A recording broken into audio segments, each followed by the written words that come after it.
Sup guys? Yo! What's up?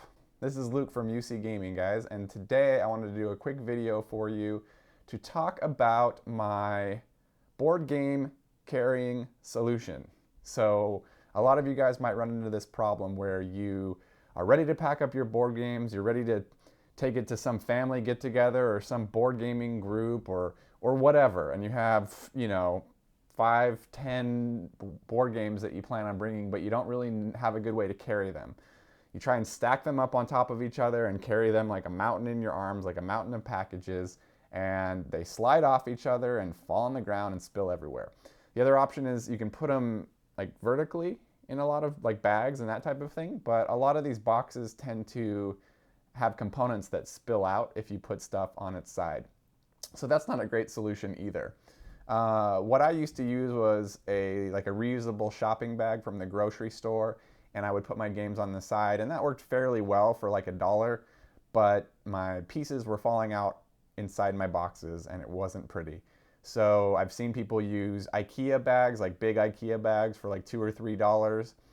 There's also the IKEA bag with a zipper, so that you can put your games in there and cover it up so you can carry them in the rain, which is nice. You can also carry it like a backpack, although it doesn't look particularly comfortable. Or you can do something that a lot of people recommend, which is buy like a soft-sided cooler. The nice thing about a soft-sided cooler is that it has rigid sides and base, so you can actually lay your games flat in this thing and they don't collapse into each other because the pressure from the sides of the bag. And that's a nice solution too, except because of the rigid sides, there's a little bit less play in it, and that means you can only fit games that really fall within the dimensions of the bag. So what I did was I picked up this guy.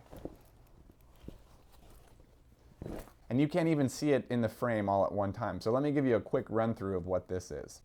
Okay, so let's take a little bit closer look at the features of this bag now that we can see the whole thing in frame. You'll see that I've got this loaded up with games, and I'll show you more about that in a little bit here. But this bag comes in multiple colors from Amazon, like navy blue, olive color, and tan.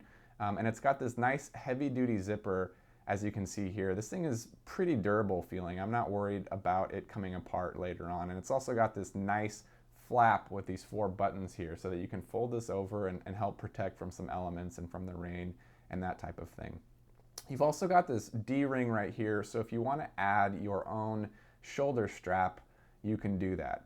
It doesn't come with a shoulder strap, but for like $8 or $9, you can pick one up from Amazon and have another option for carrying this thing.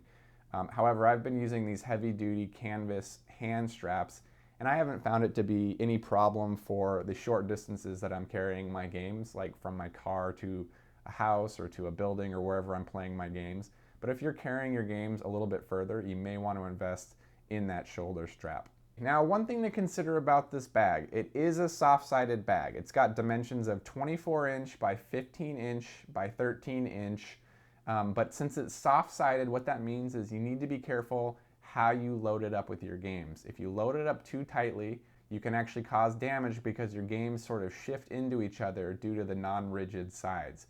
So when you're loading this thing up, make sure you give your games a little bit of breathing room, and I think you'll be just fine. But that is one disadvantage over something with a little bit more rigidity. But honestly, I think it's worth it. This thing collapses down to such a small size, it's worth the trade-off to have to package my games just a little bit more carefully. Now let's take a quick look at how many games I fit inside here. I mentioned before that this did have games in here already. So let me take all these games out and let's see how many I was able to fit.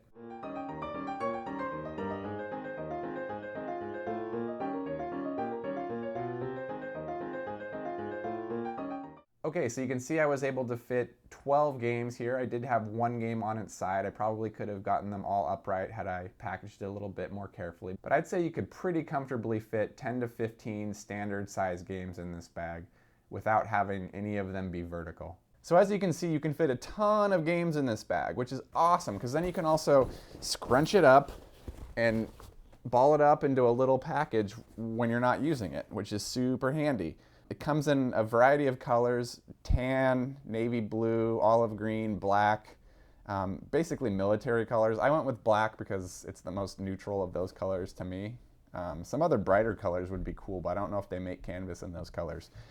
Black is cool, except it shows lots of little fuzz and hair, and I have a cat, so sometimes that's not great. I'm looking down at it, and I'm actually picking off cat hair as I say that, because it really bugs me. But I think black is the best color for me. You can get it for about 21 bucks at Amazon.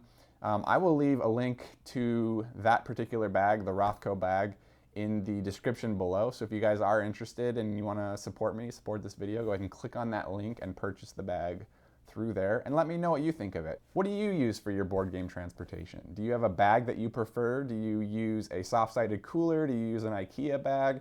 Do you just carry them the old-fashioned way, like a pile of logs? Or are you gonna look into something like this? Let me know in the comments below what method you think is best, and of course leave any other questions or comments you may have for me, and I will answer those as soon as I see them. So thanks again for watching, guys. Again, this is Luke at UC Gaming, and have a good one.